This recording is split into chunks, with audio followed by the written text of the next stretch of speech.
تعویذ گنڈے یہ منع ہے، خصوصاً جو شرکیہ ہوتے ہیں. شرکیہ تعویذ اور تلسمی منتر پڑھتے ہوئے گرہ لگائے گئے دھاگے، علاج کی غرض سے پہنی گئی چیزیں، منکے، کوڑیاں، سیپیاں، دھات کے کڑے، اور اس نیت سے یہ سب پہننا کہ اس سے علاج ہوگا، یہ منع ہے. ٹھیک ہے. رسول اللہ صلی اللہ علیہ وسلم نے فرمایا جس نے تمیمہ کا مطلب ہے شرکیہ تعویذ گلے میں لٹکایا اس نے شرک کیا. ابن مسعود کہتے ہیں میں نے رسول اللہ صلی اللہ علیہ وسلم کو فرماتے ہوئے سنا بلا شبہ جھاڑ پھونک، تعویذ اور حب کے اعمال شرک ہیں. لوگوں نے کہا اے عبد الرحمن یہ جھاڑ پھونک اور تعویذ کو تو ہم جانتے ہیں، یہ حب کے اعمال کیا ہیں؟ انہوں نے کہا یہ کوئی ایسا عمل ہے جو عورتیں کرتی ہیں اپنے خامدوں کے ہاں محبوب ہونے کے لیے. یعنی ایسا تعویذ لکھواتی ہیں کہ جس سے شوہر کی نظر میں بہت محبوب ہو جائے. عمران بن حسین نے ایک آدمی کے بازو میں پیتل کا چھلا دیکھا، پوچھا یہ کیا ہے؟ اس نے کہا کمزوری کی وجہ سے. انہوں نے کہا اگر چھلے کو پہنتے ہوئے تجھے موت آ گئی تو تجھے اسی کے سپرد کر دیا جائے گا. تعویذ لٹکانا، کئی لوگ تعویذ گلے میں لٹکاتے ہیں، یہ بازو پہ باندھتے ہیں، یہ کہیں اور لٹکا دیتے ہیں. عیسیٰ بن عبد الرحمن کہتے کہ میں عبداللہ بن اقیم ابو معبد جوہنی کے پاس ان کی عیادت کے لیے گیا تو ان کے جسم پر مرض کی سرخی تھی. میں نے عرض کیا آپ کوئی چیز تعویذ کیوں نہیں گلے میں لٹکا لیتے؟ انہوں نے فرمایا موت اس سے زیادہ قریب ہے. نبی صلی اللہ علیہ وسلم نے فرمایا جس نے کوئی چیز لٹکائی وہ اسی کے سپرد کر دیا گیا. یعنی لٹکانا پسندیدہ نہیں. مشکلات اور تکالیف سے بچنے کے لیے، دنیاوی مقاصد حاصل کرنے کے لیے امام ضامن باندھنا شرک ہے. بعض اقوام میں مسافروں کو سفر کی ابتدا میں یہ بازو پر باندھتے ہیں.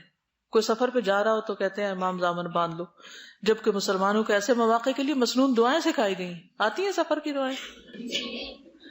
رویفہ کہتے ہیں رسول اللہ صلی اللہ علیہ وسلم نے مجھے فرمایا اے رویفہ امید ہے تمہیں میری بات لمبی زندگی ملے گی تو تم لوگوں کو بتا دینا کہ جس نے اپنی داڑھی میں گرہ لگائی، یعنی داڑھی کے بالوں میں خود گرہ لگائی یا تانت باندھی، تانت ہوتی تاند جس کو پنجابی میں کہتے ہیں نا، یہ دھاگا، یا کسی جانور کے گوبر یا ہڈی سے استنجا کیا تو محمد صلی اللہ علیہ وسلم اس سے بری ہیں، یعنی آپ اس کو اپنی امت میں نہیں شمار کریں گے. نبی صلی اللہ علیہ وسلم کی تعویذ پہننے والے شخص سے بیزاری. عقبہ بن عامر کہتے ہیں ایک مرتبہ رسول اللہ صلی اللہ علیہ وسلم کی خدمت میں 10 آدمیوں کا ایک وقت حاضر ہوا. نبی صلی اللہ علیہ وسلم نے ان میں سے 9 آدمیوں کی بیعت کر لی اور ایک سے ہاتھ روک لیا.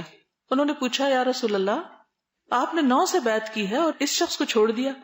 آپ نے فرمایا اس نے تعویذ پہن رکھا ہے. یہ سن کر اس نے گریبان میں ہاتھ ڈال کر اس تعویذ کو ٹکڑے ٹکڑے کر دیا اور نبی صلی اللہ علیہ وسلم نے اس سے بھی بیعت لے لی اور فرمایا جو شخص تعویذ لٹکاتا ہے وہ شرک کرتا ہے. صحابہ کی بیزاری. قیس بن سکن کہتے ہیں عبداللہ بن مسعود نے اپنی بیوی کو دیکھا کہ اس نے سرخ دانوں خسرے کی بیماری کی وجہ سے تعویذ پہنا ہوا ہے تو انہوں نے سختی سے اسے کاٹا اور کہا عبداللہ کی آل شرک سے بیزار ہے. ہم نے نبی صلی اللہ علیہ وسلم سے یہ بات یاد کی ہے کہ بلا شبہ جھاڑ پھونک، تعویذ اور حب کے اعمال شرک ہے.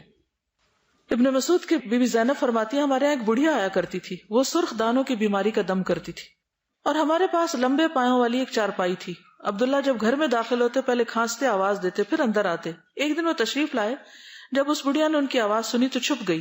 وہ آ کر میرے پاس بیٹھ گئے. انہوں نے مجھے ہاتھ لگایا تو انہیں ایک دھاگا سا محسوس ہوا جو میں نے گلے میں ڈالے ہوا تھا. انہوں نے کہا یہ کیا ہے؟ میں نے کہا اس نے مجھے سرخ دانوں کی بیماری کا دم کر کے دیا. انہوں نے اسے کھینچ لیا، توڑ کے پھینک دیا. فرمایا عبداللہ کے گھر والوں کو شرک کی کوئی ضرورت نہیں. میں نے رسول اللہ صلی اللہ علیہ وسلم سے سنا آپ فرما رہے تھے دم جھاڑ، تعویذ اور حب کا عمل سب شرک ہے. تو لٹکانے والے تعویذ درست نہیں. منتر.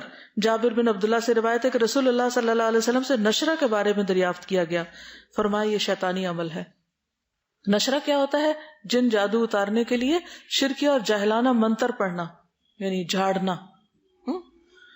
شرکیہ دم سے جھاڑ بھی منع ہے، صرف پہننا نہیں بلکہ جو بھی آپ پہ کچھ پڑھے پتا ہو وہ پڑھ کیا رہا ہے. یہ یقین کرنا ضروری ہے کہ وہ صحیح آیات یا مسنون دم ہی کر رہا ہے. گھوڑے کی نال پتہ وہ کیا ہوتی؟ جادو، نظر بد، بیماری یا حادثات سے محفوظ رہنے کے لیے گاڑی، مکان یا دکان وغیرہ پر گھوڑے کی نال لٹکانا یا کالے دھاگے وغیرہ باندھنا اللہ تعالیٰ پر عدم اعتماد کا اظہار ہے، شرک ہے.